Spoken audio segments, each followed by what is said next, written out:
Hello judiciary aspirants. हमने last class में chapter 6 तक का हमने Chhattisgarh land revenue code complete कर लिया था।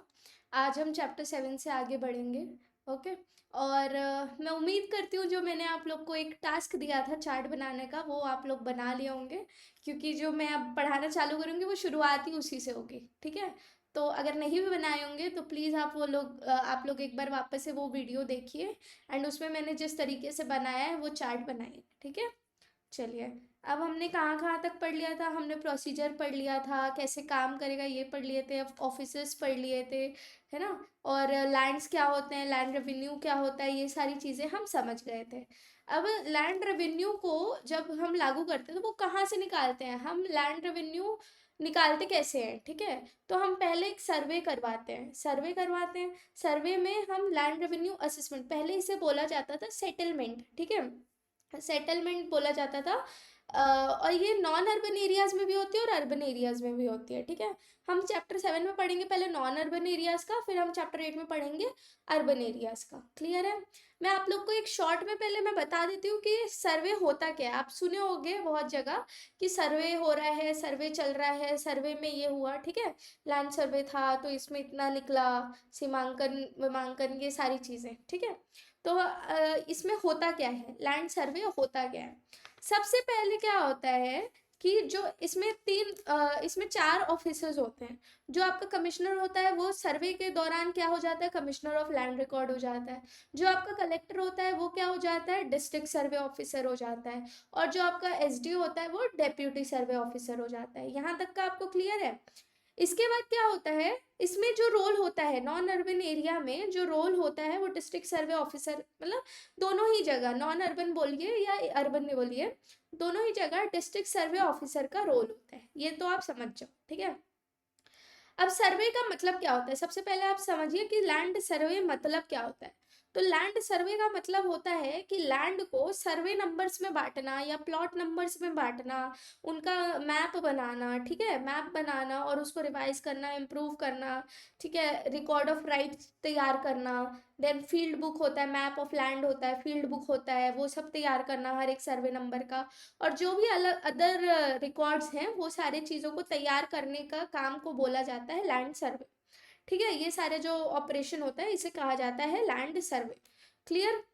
लैंड सर्वे चालू कहाँ से होता है, सबसे पहले या तो स्टेट गवर्नमेंट या तो डिस्ट्रिक्ट सर्वे ऑफिसर जो है लैंड सर्वे चालू करवाएगा। ठीक है। पूरे एरिया में भी एक साथ करवा सकते हैं या फिर जिसके वो इंचार्ज है, जैसे दुर्ग के इंचार्ज है तो दुर्ग के करवा सकते हैं। ठीक है। अलग से कैसे कराएंगे, ऑफिशियल गैजेट में पहले एक नोटिफिकेशन निकलवाएंगे। क्लियर है। एक नोटिफिकेशन निकलवाएंगे कि इस दिन से हमारा लैंड सर्वे चालू होगा। क्लियर। और ये कैसे कैसे हो सकता है, स्टेट गवर्नमेंट के डायरेक्शन में भी किया जा सकता है। और 30 दिन के अगर पिछला सर्वे को 30 साल हो गया है तो भी नेक्स्ट निकाला जाएगा। क्लियर है। यहाँ पर पहले क्या करेंगे, नोटिफाई करेंगे। ठीक है। नोटिफाई करने के बाद क्या करेंगे, सारे जगह का मेजरमेंट लिया जाएगा। ठीक है। उन मेजरमेंट लिया जाएगा कि कहाँ कहाँ सीमांकन जो कि बोला जाएगा। ठीक है। सब किया जाएगा, उनको लैंड्स को बराबर बांटा जाएगा, कैसे सर्वे नंबर में बांटा जाएगा। ठीक है। और कुछ अगर जुड़े हैं, कुछ घटे हैं उस बीच में, ठीक है, या फिर कोई बंटवारा हुआ है, कोई नामांतरण हुआ है, ये सारी चीज़ें से एक सर्वे नंबर निकाला जाएगा, विलेजेस में बांटे जाएंगे। ठीक है। और ये सारे को क्या किया जाएगा, करा जाएगा। ठीक है। सारे को सर्वे नंबर पे लिया जाएगा, नया सर्वे नंबर बनाया जाएगा अगर नहीं है पुराना तो। ठीक है। ये सब कुछ किया जाएगा। फिर उसके बाद क्या है, अगर कोई लैंड जो है डाइवर्ट हो गया है, जैसे सब एग्रीकल्चर था, अब कोई डाइवर्ट हो गया तो उसको अलग से उसका सीमांकन किया जाएगा। ठीक है। सारे को अलग से उसको सीमांकन किया जाएगा और इसको स्पेशली असाइन किया जाएगा। देन उसके बाद क्या करेंगे, उसके बाद क्या करेगा, फिर से उसको री नंबर किया जाएगा, क्योंकि क्या हुआ था पहले भाई, ये दो जमीन एक ही थी, अब बंटवारा हो गया तो वो एक एक सर्वे नंबर बढ़ गया है ना। तो हम फिर से एक नया सर्वे नंबर देंगे तो उसको री नंबर करेंगे या उसको सब डिवाइड करेंगे। ठीक है। या फिर उसको जोड़ेंगे, अगर कोई दो जमीन को एक साथ ले लिया तो उसको जोड़ा जाएगा, ये भी किया जाएगा। ये सारी चीजें की जाएंगी। फिर ये जो सर्वे नंबर और ये चेंज वेंज हुए हैं ये सारे को क्या किया जाएगा, एंट्री में ले लिया जाएगा, मतलब रिकॉर्ड में ले लिया जाएगा, है ना। ये सारी चीज को रिकॉर्ड में ले लिया जाएगा। क्लियर हुआ यहाँ तक का। ये बस इतने काम को क्या बोला जाएगा, लैंड सर्वे बोला जाएगा। रिकॉर्ड में लेके अब उसके बाद उस पर असेसमेंट, मतलब उसको असेस किया जाएगा कि कितना कितना बनना है, वैल्यूएशन कहा कह सकते हैं नॉर्मल भाषा में। उसका एक असेसमेंट रेट जो है फिक्स किया जाएगा और वो फिर लगा दिया जाएगा, ठीक है। और आदमी को जो भी नेक्स्ट होगा, जब भी हम देंगे पैसे, तो हम जो भी लेटेस्ट असेसमेंट का रेट है उस बेसिस पे हम पैसे देंगे, लैंड रेवेन्यू जो है उस बेसिस पे हम देंगे। क्लियर हुआ? ये होता है हमारा लैंड सर्वे का एक मैंने छोटा सा बताया है प्रारूप। क्लियर है? तो हम इसको बस देखेंगे क्योंकि इसमें बहुत ज़्यादा उससे सेक्शन से नहीं पूछता है ना। तो इसमें आप लोग को मेन, आप लोग को ये जानना है कि इसका मेन ऑफिसर कौन होगा। तो मैं यहाँ पे लिख दे रही हूँ, चैप्टर 7 के आगे आप लोग भी लिख लीजिएगा। इसके ऑफिसर होंगे डिस्ट्रिक्ट सर्वे ऑफिसर। इसमें जो भी काम होगा वो कौन करेगा? डिस्ट्रिक्ट सर्वे ऑफिसर करेंगे, ठीक है। सबसे पहला हम इसमें बताया क्या है, इसमें बताया गया है कि नॉन अर्बन एरिया के बारे में। तो इसमें पहला बताया कि कमिश्नर ऑफ लैंड रिकॉर्ड्स होंगे, ये आप लोग चार्ट में ऐड कर लेंगे। देन आएगा आपका additional commissioner of land records और उनके पावर्स बताए गए हैं। फिर आएगा हमारा डिस्ट्रिक्ट सर्वे ऑफिसर, डिप्यूटी सर्वे ऑफिसर और असिस्टेंट सर्वे ऑफिसर, ये सारे होंगे और 65 में उनके पावर बताए गए हैं, ठीक है। ये एकदम अच्छे से आप लोग नोट कर लीजिएगा उसी चार्ट में, तो आपको वो याद रहेगा। अब रेवेन्यू सर्वे हमारा चालू हो गया। सबसे पहले बताया कि रेवेन्यू सर्वे होता क्या है, लैंड सर्वे जो कि अब हो गया है, ठीक है। लैंड सर्वे ये होता क्या है, तो क्या बोला है, सर्वे नंबर पे चेंज, ठीक है, रिकॉन्स्टिट्यूट, रिकॉग्निशन, फील्ड मैप या फिर रिकॉर्ड ऑफ राइट प्रिपेयर करना, ये सारी चीज़ें होती है लैंड सर्वे। देन हमारा 67 मैंने क्या बताया था, नोटिफिकेशन निकालेगा। कैसे कैसे निकालेगा? डायरेक्शन ऑफ स्टेट गवर्नमेंट, ठीक है, या फिर 30 ईयर्स हो गए हैं, या फिर जो मैप है वो मिल नहीं रहा है या फटवट गया है, या फिर other circumstances as district survey officer ठीक समझे। क्लियर? फिर क्या करेगा, वो सारे को सर्वे नंबर और विलेजेस में बनाएगा, सबको सर्वे नंबर और विलेजेस बनाएगा। देन अगर कोई डाइवर्टेड है उसका अलग से डिमार्केट करेगा, 69 में ये बोला। देन 70 में री नंबर करेगा, सब डिवाइड करेगा, ठीक है। और उसके बाद 71 में सारे को अपने रिकॉर्ड में ले लेगा। क्लियर हुआ यहाँ तक का? ठीक है। फिर आता है 72 में कि डिटर्मिनेशन ऑफ आबादी विलेजेस। ये डायरेक्ट सेक्शन से कई बार क्वेश्चन आ जाता है कि डिटर्मिनेशन ऑफ आबादी विलेज कहाँ दिया हुआ है, तो 72 में दिया हुआ है। कौन डिटरमाइन करता है? District survey officer. Okay. Then आता है 73 क्या बोला है, power to alter village boundaries. Villages को कौन करेगा? District survey officer. समझिएगा, ऐसे कौन करेगा? State government. सर्वे के दौरान कौन करेगा? District survey officer, non urban areas में। Clear?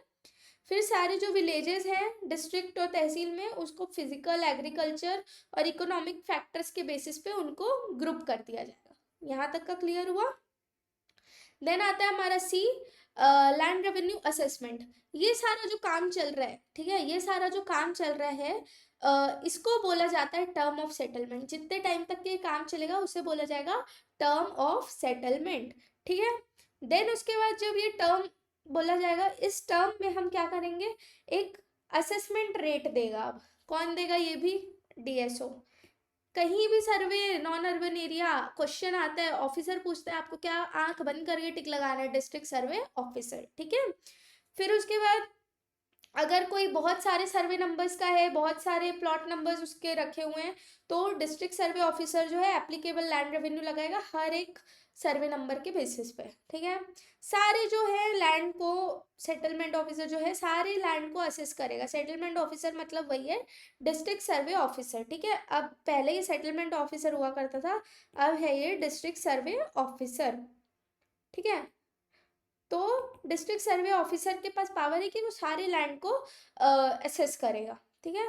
Principal of assessment, principle of assessment ये बोला गया है कि फेयर असेसमेंट किया जाएगा on the basis of agricultural profits, lease consideration, land sale, mortgage values के बेसिस पे फेयर असेसमेंट होना चाहिए।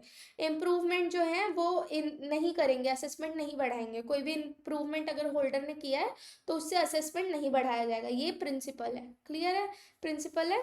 देन उसके बाद 82 में बोला है कि जो भी फिक्स्ड 82 बोला है कि हाँ, जहाँ पे असेसमेंट है लैंड रेवेन्यू का जो कि हो चुका है 77 और 81 के हिसाब से, ठीक है, वो नेक्स्ट रेवेन्यू ईयर के लिए, नेक्स्ट रेवेन्यू ईयर से लागू होंगे, ठीक है। और असेसमेंट जो है वो शैल रिमेन इफेक्टिव, ठीक है। देन आता है हमारा 84, रेमिशन फॉर रेलिंक्विशमेंट ऑफ लैंड। अगर लैंड रेवेन्यू असेसमेंट के पहले साल में, ठीक है, जब ये चल रहा है पीरियड, सेटलमेंट पीरियड या लैंड रेवेन्यू असेसमेंट पीरियड चल रहा है, उसमें पहले साल में भूमि स्वामी क्या है, डिससेटिस्फाइड है, नए असेसमेंट से डिससेटिस्फाइड है, तो वो क्या कर सकता है, त्याग कर सकता है अपनी होल्डिंग को with in a prescribed time, ठीक है, प्रिस्क्राइब्ड टाइम। और आपको फिर ये 85 अगेन वेरी इंपॉर्टेंट है कि जो सेटलमेंट का टर्म होगा कितना होगा, 30 ईयर्स, ठीक है, और मिनिमम 15 ईयर्स तो ज़रूरी ही है। पहले था 20 ईयर्स, अब हो गया 15 ईयर्स ज़रूरी ही है। क्लियर, ठीक है। फिर उसके बाद आता है हमारा डी जनरल, ये है section 88, power to transfer map and record duties, है ना। तो ड्यूटी ऑफ मेंटेनिंग मैप जो है किसके पास ट्रांसफर हो जाएगी, डिस्ट्रिक्ट सर्वे ऑफिसर के पास ट्रांसफर हो जाएगी। क्लियर, कहाँ से, कलेक्टर से, क्योंकि कलेक्टर ही क्या बन जाएगा, डिस्ट्रिक्ट सर्वे ऑफिसर। देन आता है एसडीओ। इसमें एक और चीज आप लोग याद रखिएगा, कहीं भी एरर से रिलेटेड आता है, कोई भी ऑफिसर का क्वेश्चन पूछता है एरर या इरेगुलरिटी से रिलेटेड, तो आपको लगाना है एसडीओ, ठीक है। तो एरर जो होंगे सर्वे रिकॉर्ड्स के लिए, वो भी करेक्ट कौन करेगा, एसडीओ। देन आता है 90, कलेक्टर के पास क्या पावर होगी सेटलमेंट की, वो डिस्ट्रिक्ट सर्वे ऑफिसर की पावर फॉलो करेगा, मतलब फॉलो नहीं, मतलब एक्सरसाइज करेगा। देन उसके बाद आता है 91, power to grant settlement officers powers during land revenue survey, ठीक है। तो इसमें क्या बोला है, स्टेट गवर्नमेंट जो है डिस्ट्रिक्ट सर्वे ऑफिसर को की पावर को तहसीलदार को भी दे सकती है, ठीक है। आफ्टर द लैंड सर्वे, जैसे ही लैंड सर्वे जो खत्म होगा उसके बाद सारी पावर्स किसके पास चली जाएगी, तहसीलदार के पास चली जाएगी। और इससे रिलेटेड रूल कौन बनाएगा, स्टेट गवर्नमेंट बनाएगी। क्लियर, 91 ए तक है, बहुत ज़्यादा इसमें नहीं पूछना है, इसमें आपको 72 पूछेगा, 85 पूछेगा, ठीक है, और असेसमेंट से रिलेटेड पूछेगा। क्लियर, ठीक, और 90 पूछेगा। देन आता है हमारा चैप्टर 8, जैसा कि मैंने आप लोग को गांव का बताया था, मतलब नॉन अर्बन एरियाज का बताया था, वैसे ही अब अर्बन एरियाज में होगा। इसमें फ़र्क क्या होगा, सर्वे नंबर को कहा जाएगा प्लॉट नंबर। क्लियर, बस इसमें यही फ़र्क होगा। तो इसमें सबसे पहला है 92। 92 क्या बोलता है कि ये जो है अर्बन एरियाज पे लागू होंगी, कहाँ कहाँ पे, जो कि भूमि स्वामी पे होंगी, गवर्नमेंट लेसीज पे होंगी, होल्डर ऑफ सर्विस लैंड पे होंगी, ठीक है। और जब भी लीज जो है ड्यू होगा रिन्यूअल के लिए, और ओरिजिनल टर्म ऑफ सेटलमेंट जो है एक्सपायर हो जाएगा, ये दो केसेस में क्या है, लैंड रेवेन्यू या रेंट को रिवाइज किया जाएगा। ये बोलता है हमारा 92। देन 93 क्या बात करता है, कलेक्टर का पावर होगा। वहाँ पे डिस्ट्रिक्ट सर्वे ऑफिसर पढ़ रहे थे, यहाँ पे हम कलेक्टर पढ़ेंगे, ठीक है। कलेक्टर का पावर होगा, क्या पावर होगा, प्लॉट नंबर्स पे डिवाइड करने का, ठीक है। एग्जिस्टिंग सर्वे नंबर है उसको एज अ प्लॉट रिकॉग्नाइज करेंगे, नए प्लॉट नंबर बनाएंगे, या फिर पुराने को रीनंबर करेंगे या डिवाइड करेंगे, ठीक है। और सब डिविजन के लिए सारे प्रिस्क्राइब्ड रूल फॉलो करेंगे, और सब डिविजन जो है टोटल लैंड रेवेन्यू को नहीं ऑल्टर करेगा, ठीक है, अनलेस लीगली परमिटेड। क्लियर, ये बोला हमारा 93, 94। देन आता है 95। 95 क्या बोला, 95 ये बोला है कि जो भी प्लॉट नंबर्स और जो भी असेसमेंट होंगे उसको अपने रिकॉर्ड में ले लिया जाएगा, मतलब एंट्री कर ली जाएगी, ठीक है, एंट्री कर ली जाएगी। देन आता है ब्लॉक्स को, ठीक है, 90 क्या बोलता है हमारा 96। 96 ये बोलता है area in town formed into blocks, ठीक है, फॉर असेसमेंट। टाउन की जगह में, टाउन जो एरिया होगा हमारा, वहाँ पे ब्लॉक्स बनाए जाएंगे, बाकी जगह प्लॉट नंबर बनाए थे, यहाँ पे ब्लॉक्स बनाए जाएंगे। क्लियर, असेसमेंट के लिए towns are divided into blocks based on industrial, commercial, residential, इस बेसिस पे ब्लॉक्स बनाए जाएंगे। देन आता है हमारा 100। 100 is fair assessment at revision time. जब भी रिविजन किया जाएगा, है ना, तो फेयर असेसमेंट किया जाएगा। Revision consider previous assessment and increases are capped, ठीक है। अगर एग्रीकल्चरल लैंड है अप टू 1.5 टाइम्स, ठीक है, मतलब प्रीवियस लैंड का बढ़ाएंगे 1.5 टाइम्स, और नॉन एग्रीकल्चरल लैंड है तो 6 टाइम्स। क्लियर, 6 टाइम, बस ये दोनों टर्म्स को आप याद रखिएगा, एग्रीकल्चर में 1.5 और नॉन एग्रीकल्चरल में 6, है ना। अगर जो है इम्प्रूवमेंट होल्डर के एक्सपेंस से हुई है तो उसका असेसमेंट जो है अनअफेक्टेड होगा, इम्प्रूवमेंट का कोई भी उस पर असर नहीं पड़ेगा। क्लियर हुआ? ओके। देन आते हैं हम chapter 9 land records. Land records आप लोग अगर आप लोग के पास खेत वगैरह होगा, आप लोग देखे होंगे ऋण पुस्तिका, किसान किताब, ये सारी चीज़ों को क्या बोला जाता है? Land records. ठीक है, भू अभिलेख, है ना। इसको मेंटेन कौन करता है? इसको मेंटेन करता है पटवारी। ठीक है, तो पटवारी को अपॉइंट कौन करता है? तो हमारा सेक्शन 104 ये बोलता है कि एक पटवारी सर्कल बनाया जाएगा और उसमें अपॉइंटमेंट किसका किया जाएगा? पटवारी का। कौन करेगा? कलेक्टर। कलेक्टर जो है विलेजेस को तहसील में बांटेगा, ठीक है, और उसको पटवारी सर्कल में बांटेगा। ठीक है, और उसके बाद जैसा चाहे वो बना सकता है, घटा सकता है, जो भी कर सकता है। फिर उसके बाद कलेक्टर क्या करेगा? वन और मोर पटवारीज को, ठीक है, अपॉइंट करेगा फॉर मेंटेनिंग लैंड रिकॉर्ड्स। ठीक है, और जो भी ड्यूटीज हैं। फिर कोई भी पर्सन, इसमें हेरिडेटरी नहीं होगा, पहले हेरिडेटरी चलता था, ठीक है, अब हेरिडेटरी नहीं होगा। ठीक है, क्लियर हुआ? पटवारी कौन अपॉइंट करेगा? कलेक्टर। फिर एक आता है revenue inspector circle. Revenue inspector आप लोग पहले तो नोट कर लीजिए, रेवेन्यू इंस्पेक्टर रेवेन्यू ऑफिसर्स नहीं होते। क्लियर? ठीक है, रेवेन्यू इंस्पेक्टर सर्कल्स ये कौन करेंगे? कलेक्टर जो है पटवारी सर्कल को ही आरआई सर्कल में तब्दील करेंगे, और उनको चाहे तो जैसा भी कर सकते हैं, मतलब बना सकते, घटा सकते, जो करना हो कर सकते हैं। फिर 106 में उन्हीं को वो अपॉइंट भी करेंगे। ठीक है, टाउन सर्वेयर को, रेवेन्यू इंस्पेक्टर को, असिस्टेंट टाउन सर्वेयर को या मेजरर्स को, काहे के लिए? लैंड रेवेन्यू लैंड रिकॉर्ड्स को सुपरवाइज करने के लिए। ठीक है, और इनको क्या बोला जाएगा? स्पेसिफिक लीगल पर्पस के लिए इन्हीं को पटवारी भी बोला जाएगा। क्लियर है? ठीक है, देन आता है हमारा 107 map of land. Map of land में क्या होता है? सर्वे नंबर दिखता है, प्लॉट नंबर दिखता है, वेस्ट लैंड है तो वो दिखते हैं। ठीक है, आबादी मैप बनाया जाएगा। स्टेट गवर्नमेंट जो है सेपरेट मैपिंग बनाएगी अगर प्राइवेट कोई प्लॉट रखा है तो। ग्राम पंचायत क्या करेगी? आबादी मैप को मांग सकती है, बना सकती है। ठीक है, और डिस्ट्रिक्ट सर्वे ऑफिसर या जो भी कलेक्टर होंगे वो देख सकते हैं कि मैप रिवीजन सही से हो रहा है कि नहीं, उसको रिवाइज भी कर सकते हैं। ठीक है, ये जो है हमारा 222 से पहले ये फील्ड मैप बोला जाता था, 2022 से इसे मैप ऑफ लैंड बोला गया है। क्लियर है? ठीक है, देन आता है हमारा 108 record of rights. Record of rights जो है हर एक विलेज के लिए बनाया जाएगा और उसे मेंटेन भी किया जाएगा। ठीक है, उसमें क्या क्या होगा?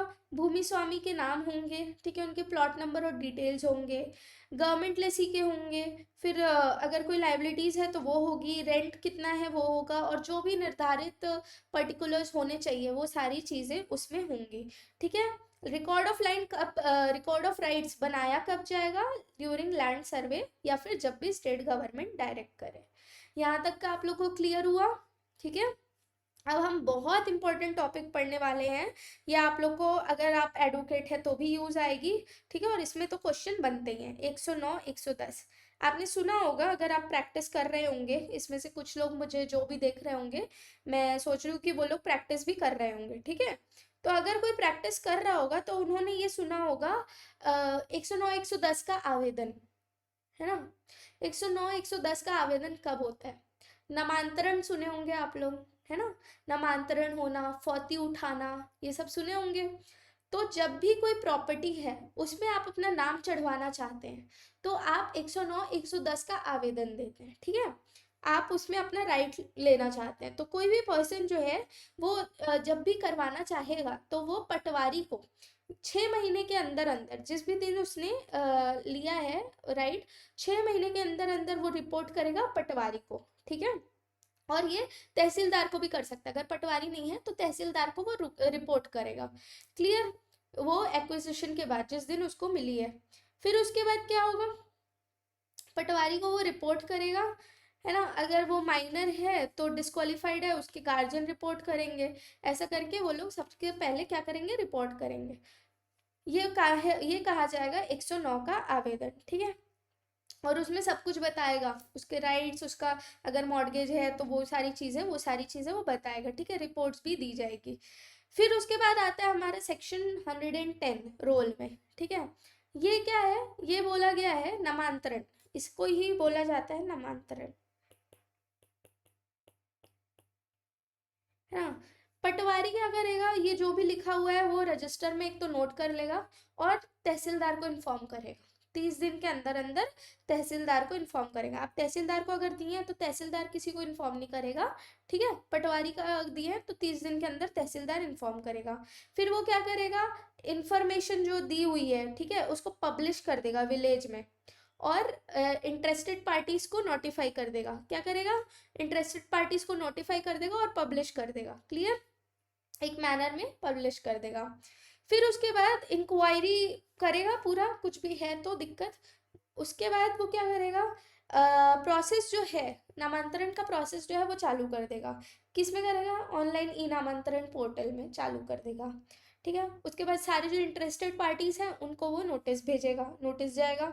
फिर उसके बाद एक ऑफिशियल एडवर्टाइजमेंट भी, आजकल तो पेपर प्रकाशन भी आता है, ठीक है, कि किसी, ये ज़मीन इसको दी जा रही है या इसके नाम की जा रही है या इसमें इसका नाम जोड़ाया जा रहा है। अगर किसी को भी कोई भी ऑब्जेक्शन है तो आप अपना ऑब्जेक्शन इतने दिन के अंदर अंदर यहाँ पे फाइल करें। ये चीज़ के साथ एक पेपर प्रकाशन या एडवर्टाइजमेंट होगा, ठीक है। कोई ऑब्जेक्शन है तो वो लेके जाएगा और नहीं है तो वो आगे बढ़ेगा। अगर ऑब्जेक्शन होता है और तहसीलदार को लगता है कि ये मैटर क्या है, डिस्प्यूटेड है, तो वो क्या करेगा, ई रेवेन्यू कोर्ट में ट्रांसफर कर देगा। नामांतरण पोर्टल से ई रेवेन्यू कोर्ट में ट्रांसफर कर देगा, ठीक है। अदरवाइज अगर कोई ऑब्जेक्शन नहीं आता है तो ई नामांतरण पोर्टल में ही जैसा काम चल रहा है वैसे चलने देगा हम, ओके। फिर उसके बाद क्या करेगा, तहसीलदार जो है उनको सुनेगा और देखेगा, अगर डिस्प्यूटेड है तो ना, सुनेगा देखेगा, रिजनेबल अपॉर्चुनिटी देगा उनको सुनने की, बोलने की। फिर उसके बाद ऑर्डर जैसा भी है वो पास कर देगा, ठीक है, पास कर देगा। फिर उसके बाद इस बेसिस पे, ठीक है, रजिस्टर्ड डॉक्यूमेंट पे फिर से एक एडवर्टाइजमेंट निकाला जाएगा और ये बताया जाएगा कि इसमें कोई भी ऑब्जेक्शन अब नहीं है। फिर इसके बाद क्या होगा, सारी जो प्रोसीडिंग होगी ये कितने दिन में कंप्लीट करनी है, प्रेस्क्राइब टाइम पीरियड में कंप्लीट करनी है, ठीक है। अगर ऐसा कोई केस है जहाँ पे cases are not disposed of within time period, ठीक है, तो तहसीलदार क्या कर सकता है, ये जो रिपोर्ट कर सकता है किसको, कलेक्टर को। ये भी आप लोग याद रखिए, if not completed on time period, ठीक है, प्रेस्क्राइब टाइम पीरियड होगा, if not completed within time, report किसको करेगा, report to collector. Clear, collector को रिपोर्ट कर देगा। क्लियर है, 109 110 समझ आ गया, ये प्रोसेस होता है। देन आता है हमारे 111 jurisdiction of civil court. Civil court क्या करेंगे, civil court shall have jurisdiction काहे का, टू डिसाइड डिस्प्यूट जिसमें स्टेट गवर्नमेंट पार्टी नहीं है, ठीक है। देन आता है 112 intimation of transfer by registering officer. कोई भी डॉक्यूमेंट है जिससे क्या हो रहा है, क्रिएट हो रहा है, असाइन कर रहे हैं या फिर एक्सटिंग्विश कर रहे हैं किसी के टाइटल को, या फिर किसी के चार्ज है लैंड पे, ठीक है, तो उसका जो है अगर रजिस्ट्री ऑफिसर जो है वो रजिस्टर कर रहे हैं तो वो क्या करेंगे, तहसीलदार को नोटिफाई करेंगे। क्लियर, उनको नोटिफाई करना है। देन उसके बाद मैंने क्या बताया था, लास्ट क्लास में बताया था या शायद अभी बताया था, कि कोई भी करेक्शन से रिलेटेड अगर आता है तो आपको एसडीओ टिक करना है। इसमें आया है कोई भी क्लरिकल एरर से रिलेटेड है तो एसडीओ जो है उसको ठीक करेगा, है ना, ये बताया 113 में। देन 114 में बताया कि लैंड रिकॉर्ड्स के अंदर क्या क्या आएगा, तो हमारा मैप आएगा, रिकॉर्ड ऑफ राइट आएगा, B1 खसरा, किसान किताब, अनऑक्यूपाइड लैंड, निस्तार पत्रक, वाजिबल अर्ज, और बाउंड्री और बाउंड्री मार्क से रिलेटेड रजिस्टर, ठीक है, डाइवर्टेड लैंड्स, एनक्रोचमेंट रजिस्टर और अदर रिकॉर्ड्स, ये सारी चीज़ें जो आएंगी लैंड रिकॉर्ड्स के अंदर आएंगी। देन आता है किसान किताब। किसान किताब में क्या होता है, किसान किताब में राइट्स और जो भी उसके ऊपर भार है वो होता है, ठीक है। लैंड रेवेन्यू, गवर्नमेंट और प्राइवेट लोन अगर हैं तो उसमें लिखे रहते हैं, ठीक है। अगर इसमें कोई डिफरेंस है, खसरा और किसान किताब सेम होना चाहिए, मतलब सेम एंट्री होनी चाहिए, अगर कोई डिफरेंस है तो तहसीलदार द्वारा रिजॉल्व की जाएगी। क्लियर, फिर से आ गया करेक्शन, 113 आ गया, 115 आ गया, और हमने कहाँ से पढ़ा था, 90, ठीक है। तो ये सारी जगह पे सब डिविजनल ऑफिसर ही इस चीज़ को करेक्ट करेगा। क्लियर है, ठीक है। फिर उसके बाद आता है प्रिजम्पशन ऑफ एक्यूरेसी, इसको शैल प्रिज्यूम किया जाता है, आप लोग याद रखिएगा, इसे शैल प्रिज्यूम किया जाता है, ठीक है, कि करेक्ट है यही माना जाएगा। ओके, फिर उसके बाद आता है हमारा ये, ठीक, फिर उसके बाद आता है हमारा 118 ऑब्लिगेशन टू प्रोवाइड इंफॉर्मेशन। तो लैंड होल्डर्स को इंफॉर्मेशन बराबर देनी है विद इन 1 मंथ, ठीक है, 1 मंथ के अंदर अंदर उनको इंफॉर्मेशन देनी है रिक्वेजिशन की, अगर आप लैंड एक्वायर कर रहे हो तो ये इसकी इंफॉर्मेशन उनको देनी है। फिर उसके बाद ऑफिसर जो है उनको पावती देंगे, ठीक है, एक एक्नॉलेजमेंट, रिटन एक्नॉलेजमेंट जरूर देंगे, ठीक है, ऑफिसर्स उनको देना ज़रूरी है ना। फिर उसके बाद अगर कोई कंप्लाई नहीं करता है, ठीक है, जो रिपोर्ट नहीं कर रहा है तो 1000 रुपये तक का फाइन, ठीक है, रिक्वायर्ड इन्फॉर्मेशन टाइम पे नहीं दे रहे हैं तो 5000 रुपये तक का फाइन। क्लियर, ठीक है। फिर उसके बाद आता है, ये देखिए ये वाला जो है ना, ये रजिस्टरिंग ऑफिसर्स की बात है ना, मतलब रजिस्टरिंग ऑफिसर जो है तहसीलदार को अगर इन्फॉर्म नहीं कर रहे कि रजिस्टर हुआ है, ये चीज़ हुई है, तो उसमें 5000 का फाइन है, और अगर कोई और पर्सन कर रहा है तो उसमें 1000 रुपये का फाइन है ना। 120 में क्या बोला, assistance in map and record preparation, तो रेवेन्यू ऑफिसर जो है लैंड होल्डर जो होंगे उनकी हेल्प ले सकते हैं मैप बनाने में, ठीक। फिर आता है हमारा 121, स्टेट गवर्नमेंट जो है इसके लिए रूल बनाएगी। क्लियर। देन 122 जो क्या बोला है कि कुछ एरिया जो है स्टेट गवर्नमेंट जो है कुछ एरिया को छूट दे सकती है, ठीक है, ये सारे प्रोविजन से कुछ एरिया को छूट दे सकती है।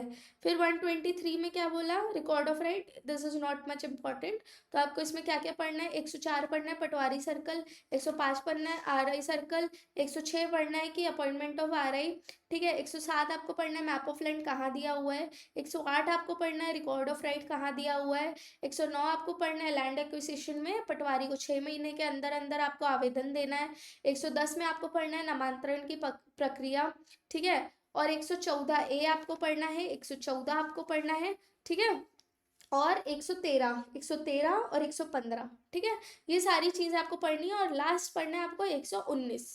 क्लियर है, ठीक है, ये सारी चीजें आपको बिल्कुल इस चैप्टर से पढ़नी है। देन आता है हमारा boundary marks, boundaries and survey marks. इसका मतलब इसमें क्या दिया हुआ है, इसमें ये बोला है जो बाउंड्रीज होती हैं सबकी एक बाउंड्री होती है, उनको मेंटेन करने की जिम्मेदारी किसकी होती है, ओनर्स की होती है। क्लियर, इसमें यही उसके बारे में बताया कि कैसे पेनाल्टी होगी, कौन लगाएगा, ये सारी चीज़ें बताई हुई है। 124 में क्या बोला है कि construction of boundary marks of village and survey numbers, है ना, तो जो बाउंड्री होंगी सारे विलेजेस की अर्बन एरियाज में, वो क्या की जाएंगी, वो फिक्स होगी और वो परमानेंट बाउंड्री कही जाएंगी, ठीक है। स्टेट गवर्नमेंट जो है ऑर्डर कर सकता है कि मार्किंग किया जाए, ठीक है, अगर विलेज जो है नया चाहता है, नए कुछ करना चाहता है, तो at least half of the land holder जो है अप्लाई कर सकते हैं किसको, तहसीलदार को। इसमें एक हमारा निमोनिक जैसा बोलिए या क्या बोलिए, ये चैप्टर में याद रखना है कि इसके ऑफिसर जो है तहसीलदार है, तो हम बोलते हैं सीमा का बॉयफ्रेंड तहसीलदार, ठीक है, तो हम सीमा का बॉयफ्रेंड तहसीलदार से चीज़ों को याद रखेंगे। क्लियर, ठीक है। फिर उसमें जो भी नया बाउंड्री हम बनाएंगे तो वो सारे लैंड होल्डर्स पे डिस्ट्रीब्यूट किए जाएंगे।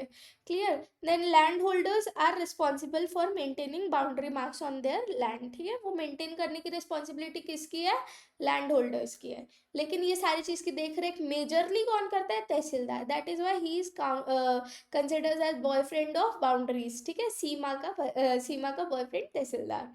क्लियर, देन उसके बाद आता है हमारा डिस्प्यूट्स रिगार्डिंग बाउंड्रीज, अगर कोई भी जो है डिस्प्यूट होती है विलेज सर्वे या प्लॉट बाउंड्रीज से रिलेटेड, कौन सॉल्व करेगा, बॉयफ्रेंड तहसीलदार, ठीक है। देन उसके बाद लोकल इंक्वायरी जो है कंडक्ट की जाएगी और उस बेसिस पे ये सॉल्व होगा। देन उसके बाद आता है हमारा 126, अगर कोई पर्सन है जो हम रॉन्गफुली जिसे निकाला गया है उसके पोजेशन से, ठीक है, तो तहसीलदार जो है तहसीलदार जो है निकाल सकता है, अगर जो है बाउंड्री फिक्स है 124 के अंदर, तो तहसीलदार जो है अगर कोई गलत पोजीशन में है तो उसको बाहर निकाल सकता है, ठीक है। और इजेक्टेड पर्सन क्या कर सकता है, फाइल कर सकता है civil suit within 1 year, ताकि वो ओनरशिप क्लेम कर सके। है ना। अगर सिविल सूट की डिक्री के बेसिस पे रेवेन्यू रीडिस्ट्रीब्यूशन होगा जो कि नेक्स्ट रेवेन्यू ईयर से लागू होगा। क्लियर हुआ 126। देन आता है हमारा demarcation and maintenance of boundary lines. सीमांकन और maintenance of boundary lines. Land holders जो होंगे, जो कि जैसे आप, जैसे ये मेरा घर है, ठीक है, बाजू में क्या है, विलेज की रोड है, ये रोड है, ठीक है, या फिर वेस्ट लैंड है, यहाँ पे खाली बंजर जमीन है, या फिर कम्युनल लैंड्स है, तो वो क्या करेंगे, ये मैं इसकी ओनर हूँ ना, मैं इसकी ओनर हूँ, तो ये किसकी किसकी ड्यूटीज है मेंटेन करना, मेरी, क्योंकि बाजू में क्या है, विलेज लैंड्स है, विलेज रोड्स है, या फिर वैसा लैंड है, ठीक है। अगर मैं ये मेंटेन नहीं कर पाती हूँ तो तहसीलदार मेंटेन करेगा भैया, तहसीलदार करेगा मेंटेन, लेकिन वो क्या करेगा, खर्चा मेरे से ले लेगा, कॉस्ट मेरे से ले लेगा एज अ रेवेन्यू एरियर्स, ठीक है। और इससे रिलेटेड अगर डिस्प्यूट होता है तो कौन डिसाइड करेगा, कलेक्टर। फिर आ जाएगा बड़ा आदमी, कलेक्टर, ठीक है, उसका डिसीजन क्या होगा, फाइनल होगा, समझ गए। देन इसके बाद आता है 128। ये पेनाल्टी यहाँ से चालू होंगी हमारी। एक पटेल होगा, विलेज में एक पटेल होगा, उसका काम क्या होगा, वो मार्च के समय, ठीक है, घूमेगा, वो मार्च के समय घूमेगा और देखेगा कि कहाँ कहाँ बाउंड्री बाउंड्री जो है डिफेक्टिव है या टूटी फूटी है, ये सारी चीज़ें हैं, है ना। 1 मार्च तक के वो क्या बोलेगा सबको, इसको ठीक करा लो, ठीक है, 1 मार्च तक के क्या बोलेगा, ठीक करा लो। अगर आपने ठीक नहीं कराया तो तहसीलदार उसको ठीक कराएगा और तुम्हारे पे 100 रुपये पर मार्क, 100 रुपये पर मार्क की पेनाल्टी लगा देगा, ठीक है। 128 में क्या बोला, 100 रुपये पर मार्क की पेनाल्टी लगा देगा। क्लियर है, 1 मार्च के बाद। फिर उसके बाद आता है हमारा सर्वे नंबर और प्लॉट नंबर की बाउंड्रीज के बारे में आता है। तो आप रिक्वेस्ट करना, जैसे कई बार क्या होता है कि कुछ जमीन में कब्जा हो जाता है, हमें समझ नहीं आ रहा है कि हमारी जमीन कहाँ तक है ना, तो हम क्या करते हैं, हम रिक्वेस्ट करते हैं तहसीलदार को, क्या रिक्वेस्ट करते हैं कि आप एक बार सीमांकन कर दो, तो हमें पता चल जाएगा कि हमारा कहाँ से कहाँ तक है, ठीक है। तो इसके लिए जो है स्टेट गवर्नमेंट फीस जो है रेगुलेट करेगी और उसका खर्चा हम ही देंगे क्योंकि हम अप्लाई कर रहे हैं। क्लियर हुआ। फिर आता है हमारा 130। ये अगेन पेनाल्टी। देखो आप लोग एक चीज़ और याद रखना, 128, 130 और एक आएगा आगे 132, ठीक है। 128 के बाद 129 में कोई पेनाल्टी नहीं है। 130 में पेनाल्टी है कि अगर कोई व्यक्ति है जो कि क्या कर रहा है, डिस्ट्रॉय कर रहा है या अनलॉफुली क्या कर रहा है, बाउंड्री मार्क को हटा रहा है, तो वो 5,000 तक का पर मार्क के हिसाब से ना, 1 मार्क का 5,000 रुपये देगा, पेनाल्टी है, ठीक है। और इसमें अगर उसको ठीक करता है तहसीलदार तो वो भी इसमें इंक्लूडेड रहेगा। क्लियर है ना। फिर उसके बाद क्या आता है 131। इसमें ये बोला गया है कि अगर कोई गांव है, गांव में क्या हो रहा है, गांव में ये बन रहा है कि हमको एक रोड चाहिए, ठीक है, रोड चाहिए, तो रोड के लिए हमें क्या करना है, जगह चाहिए। जगह कितनी होनी चाहिए, सॉरी, ये मैं कुछ और पढ़ा रही, right of way and other private easement 131। अगर कोई जाने आने से रिलेटेड डिस्प्यूट अराइज होता है, ठीक है, आने जाने की जगह है, वाटर रिसोर्सेज की जगह, मैं इस तालाब से पानी ले रही हूँ, ठीक है, इस नदी से पानी ले रही हूँ, ये मेरा ईजमेंट राइट बन जाता है, ठीक है। तो अगर इससे रिलेटेड कोई डिस्प्यूट होता है तो वो कौन डिसाइड करेगा, तहसीलदार डिसाइड करेगा, ठीक है। और इसमें क्या है, कस्टमरी यूसेज और कन्वीनियंस से आप डिसाइड करेंगे कि उसका एक्सेस है कि नहीं उसको, है ना। और इसके लिए सिविल सूट भी फाइल किया जाएगा, इसके बाद भी सिविल सूट फाइल किया जा सकता है। ओके। देन आता है हमारा 132। 132 ये बोलता है कि एनक्रोचिंग अपॉन और ऑब्स्ट्रक्टिंग अ रिकॉग्नाइज्ड रोड। एक रोड है, उसमें आप क्या कर रहे हैं, कब्जा कर रहे हैं, ठीक है, या उसको रोक रहे हैं, ऑब्स्ट्रक्ट कर रहे हैं, ठीक है, मतलब आपने बाजू में कुछ दुकान वुकान बना लिया है या पत्थर वत्थर रख दे रहे हो जबरदस्ती का, जिससे क्या हो रहा है, ऑब्स्ट्रक्शन पैदा हो रहा है, लोग उसको यूज नहीं कर पा रहे, तो उसमें कितना फाइन है, 10,000, ठीक है। मैंने यहाँ पे लिखा 128 में क्या है, 100 पर मार्क, ये 5,000 और लास्ट हमारा है 10,000, ठीक, 10,000। ओके। देन आता है हमारा 133। अगर ये ऑब्स्ट्रक्शन कर तो दिया, फाइन तो उसको लगेगा, ठीक है।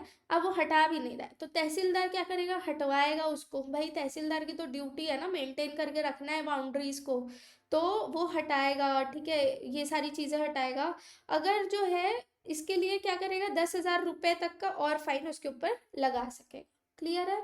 देन उसके बाद 134 में क्या बनेगा, रिपीट ऑफेंसेस से अब्सटेन करने के लिए एक बॉन्ड बनाएगा, है ना, जो कि कितना होगा, 5,000 का होगा। 5,000 का ये बॉन्ड होगा। और एक और आगे भी एक और बॉन्ड पढ़ेंगे, ठीक है। फिर उसके बाद आएगा हमारा acquisition of land for roads and paths. ये मैं जो उस समय बता रही थी कि अगर कलेक्टर को लग रहा है कि लैंड एक्विजिशन है जो कि 10 फीट ज़रूरी है, ठीक है, रोड के लिए, कलेक्टर को क्या लग रहा है कि यहाँ पे रोड के लिए हमें 10 फीट तक की ज़मीन ज़रूरी है, और वो 10 फीट की ज़मीन को लेने के लिए आजू बाजू 2 लोग की ज़मीन को हमें लेना पड़ेगा, ठीक है। तो इसके लिए क्या करेगा, कलेक्टर जो है पहले तो इंक्वायरी करेगा कि ये ज़रूरी है कि नहीं, है ना। उसके बाद वो क्या करेगा, सारे गांव वालों को बुलाएगा और वो बोलेगा कि भाई इन दोनों की ज़मीन हमको लेनी पड़ेगी, आपके गांव के लिए हमें रोड निकालना है, इन दोनों की ज़मीन हमको लेनी पड़ेगी, तो इन दोनों की ज़मीन का हमें पैसा देना होगा उनको, है ना। तो वो क्या बोलेगा कि आप सारे लोग मिलके अमाउंट डिपॉजिट करो इतने दिन में, उसका हम कंपनसेशन देंगे, ठीक है। तो वो कंपनसेशन को आप इतने दिन में आप डिपॉजिट करो, ठीक है। जैसे ही वो डिपॉजिट हो जाएगी, कलेक्टर क्या करेगा, ऑर्डर करेगा और पब्लिश करेगा कि वो लैंड अब जो है रोड के लिए मिल गई है। क्लियर हुआ, ये करेगा।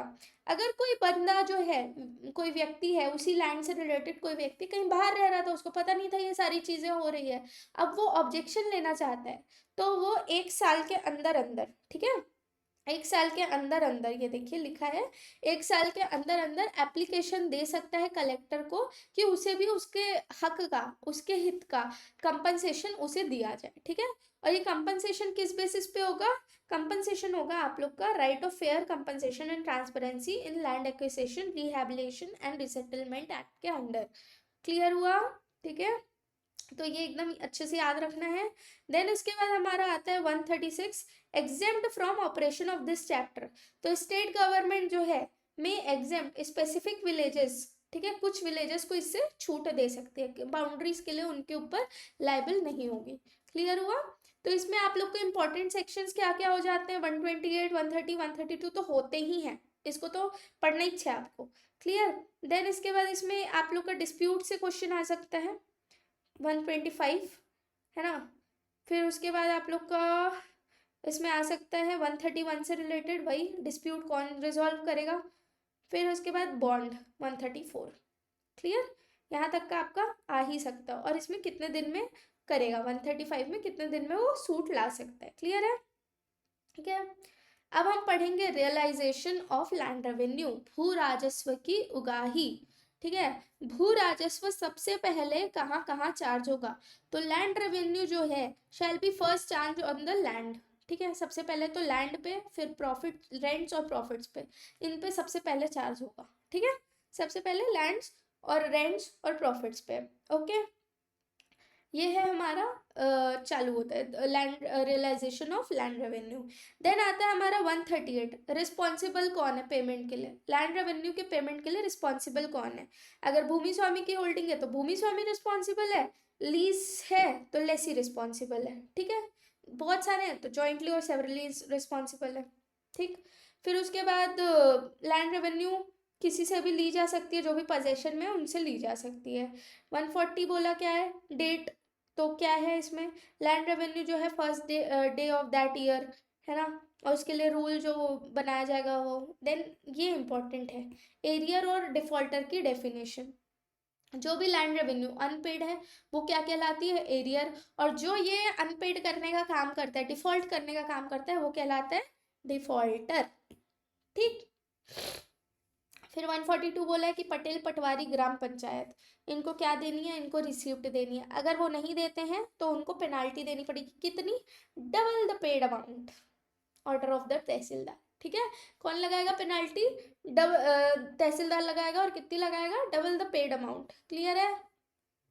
आप लोग एक इसमें पैटर्न देखेंगे कि 10,000 तक का फाइन है, या जो थोड़ा अच्छा बड़ा फाइन है वो तहसीलदार लगा रहा है, और इससे बड़ा जो फाइन हम आगे पढ़ेंगे वो कौन लगाएगा, एसडीओ लगाएगा। क्लियर।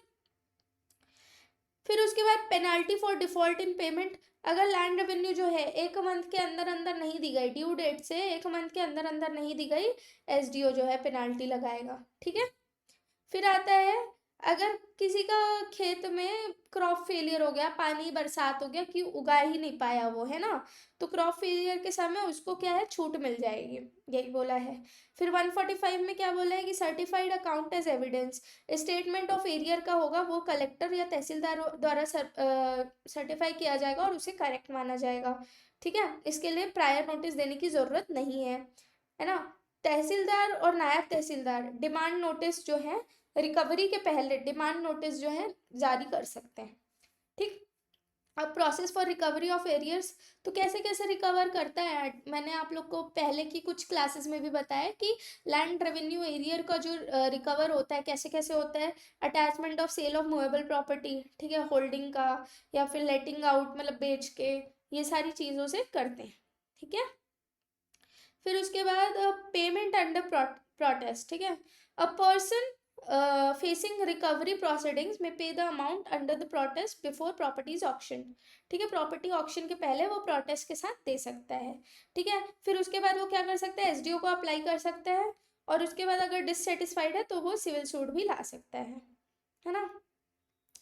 फिर उसके बाद हमारा आता है कि एप्लीकेशन ऑफ सेल प्रोसीड्स, ये सब ऐसा उतना इंपॉर्टेंट नहीं है, इसलिए मैं बहुत ऊपर ऊपर से पढ़ा रही हूँ। ठीक है, सबसे पहले जो है सेल प्रोसीड्स, जैसे हमने लैंड रेवेन्यू एरियर वसूलने के लिए हमने क्या किया, सामान बेच दिया, उसकी ज़मीन बेच दी, अब उससे पैसा आया, तो सबसे पहले क्या करेंगे, उसका जो भी एरियर है, ठीक है, उसके जो भी एरियर है और एक्सपेंसेस है उस पर खर्चा करेंगे, फिर उसका जो भी सेसेस है वो करेंगे, फिर उसके बाद अगर उसके कोई गवर्नमेंट ड्यूज़ हैं उस पर जाएगा, देन आता है कोऑपरेटिव सोसाइटी से रिलेटेड ना, तो उस पर जाएगा, है ना। फिर उसके बाद आता है हमारा नेक्स्ट लास्ट रिमेनिंग, अगर सरप्लस बचा हुआ है तो 2 महीने पहले वेट करेंगे, उसके बाद उसको वापस करेंगे। क्लियर, 2 महीने पहले वेट करेंगे, फिर उसके बाद उसको वापस किया जाएगा। ठीक है। फिर आता है हमारा 152, जो भी लैंड जो हम बेचेंगे ऑक्शन में या सेल पे, वो कैसे होना चाहिए, फ्री फ्रॉम एनकम्बरेंस होना चाहिए। ठीक है, ठीक है, फ्री फ्रॉम एनकम्बरेंस, और परचेसर का क्या टाइटल हो जाएगा, उस पे बायर का उस पे क्या है, purchase land based in the buyer from the date of sale, ठीक है, not from the date of confirmation. Then आएगा purchaser not liable for prior dues. ठीक है, परचेसर नॉट लायबल, पुराना उसका अगर कुछ बचा हुआ है तो उसके लिए परचेसर रिस्पॉन्सिबल नहीं है। देन आता है power to lease attached holdings, तो तहसीलदार जो है may lease attached holdings for up to 10 years for revenue recovery. ठीक है, 10 years तक का वो कर सकता है, 10 साल तक के लिए वो लीज पे दे सकता है, अगर कोई होल्डिंग है 10 साल तक के लिए वो लीज पे दे सकता है। ठीक है, अगर लैंड जो है वो ट्राइबल की है तो वो नॉन ट्राइबल को नहीं दे सकता, और जब भी लीज खत्म होगी, ठीक है, तो land is restored to the owner free from state claims. ठीक है, उसको वापस दे दिया जाएगा, और उसमें कोई भी स्टेट क्लेम्स या फिर नहीं दिया जाएगा except cooperative society dues. Clear है। देन आता है हमारा 155, money is recoverable as land revenue arrears, तो इसमें ये सारी चीज़ें जो है रिकवर होंगी। श्योरिटीज जो है वो भी इसमें उनसे भी रिकवर किया जा सकता है। ठीक है, अंडर दीज में must pay amount due which may be recovered as arrear of land revenue, sureties से भी इसमें रिकवर किया जा सकता है। ठीक है, इसमें ज़्यादा कुछ इंपॉर्टेंट है नहीं, इसमें वही आप लोग को मैंने जो जो बताया बहुत बेसिक चीज़ें वही है। ठीक है, क्या क्या है, सबसे पहला ये मैंने बताया कि 138।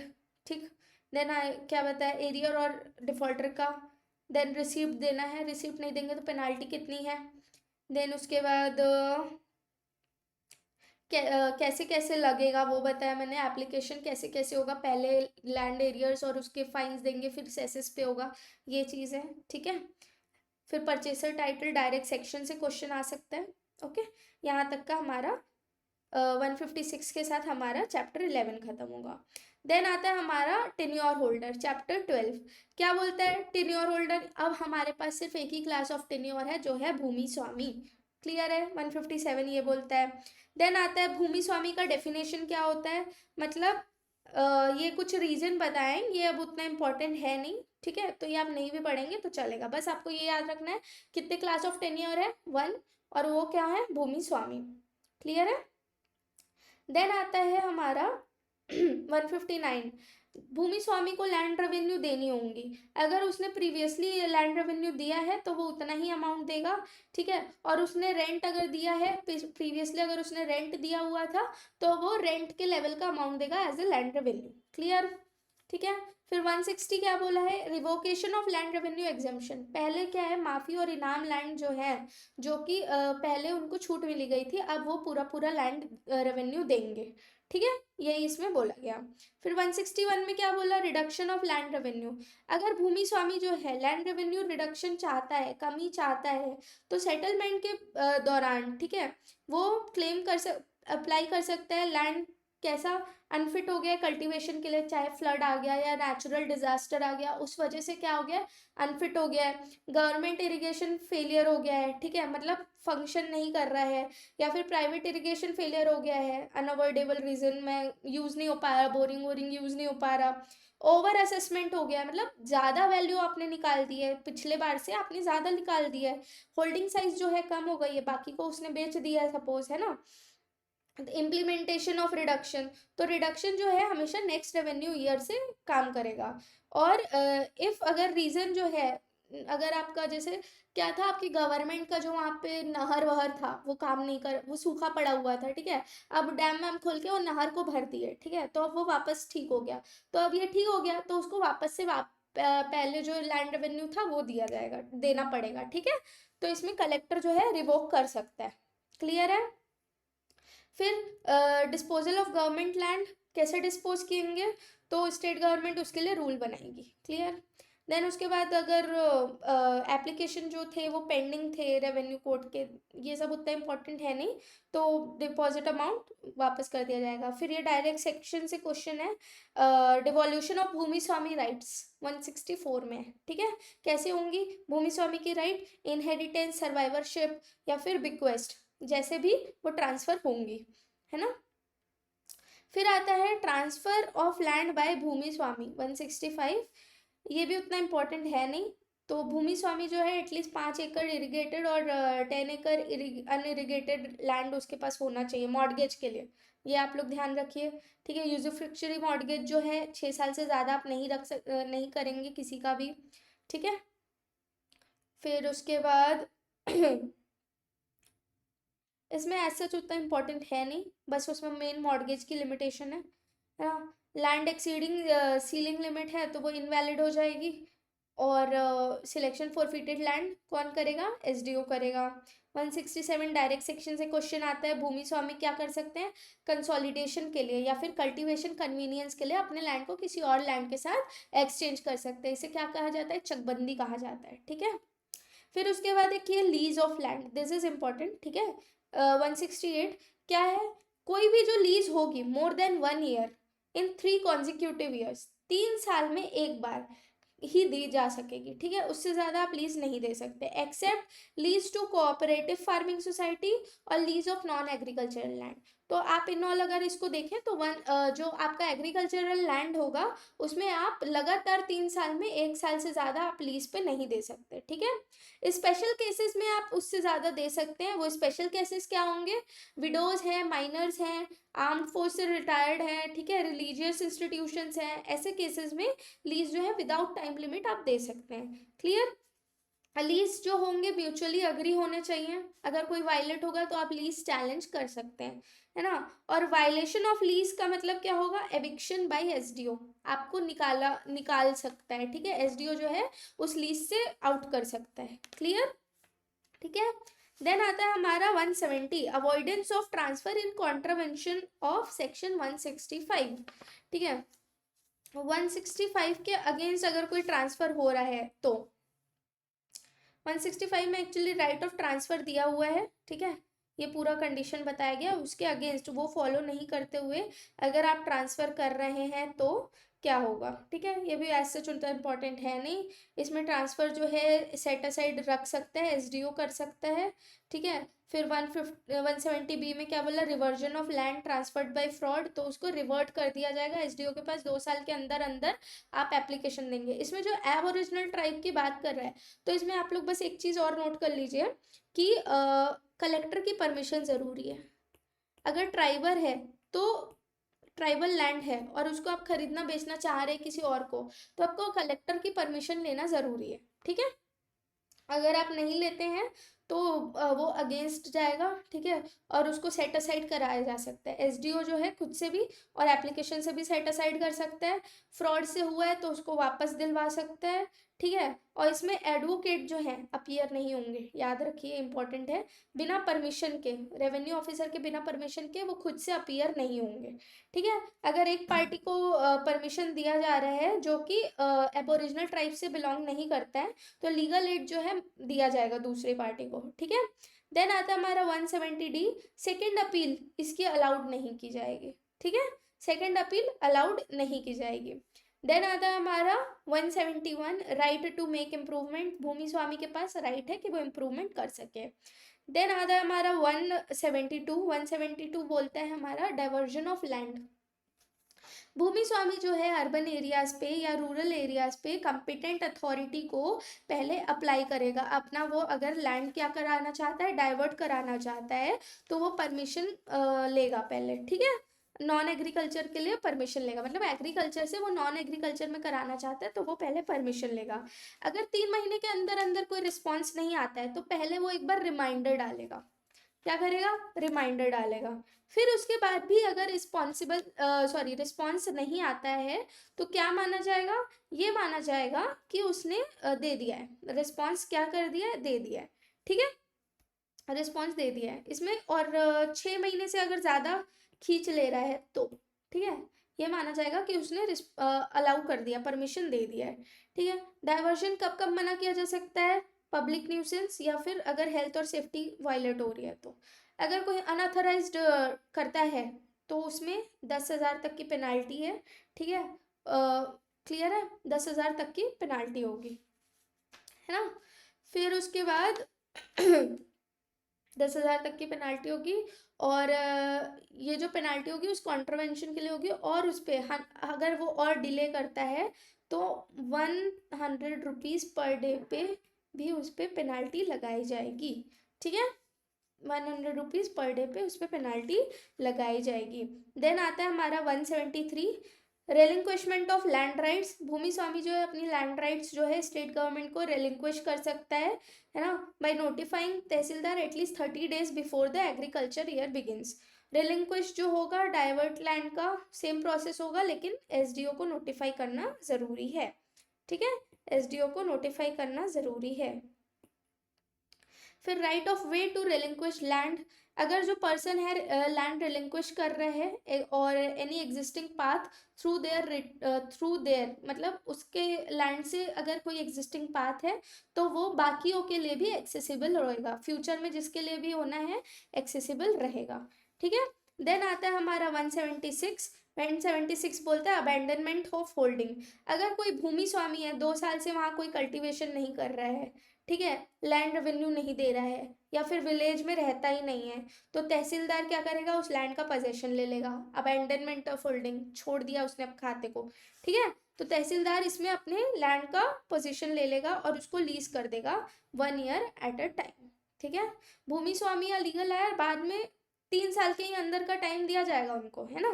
3 साल के अंदर अंदर वो आके तहसीलदार को बता सकते हैं कि हमारी ज़मीन है, और उस पर फिर वापस कर देगा उनको, ठीक है। लेकिन अगर नहीं मिले गए, कोई ऑब्जेक्शन नहीं आया, कोई क्लेम नहीं आया, तो अबेंडन माना जाएगा और फिर वो स्टेट गवर्नमेंट का लैंड हो जाएगा, ठीक है, और उसमें जो भी लैंड रेवेन्यू है उसको डिस्चार्ज मानी जाएगी। देन आएगा हमारा डिस्पोजल ऑफ होल्डिंग्स।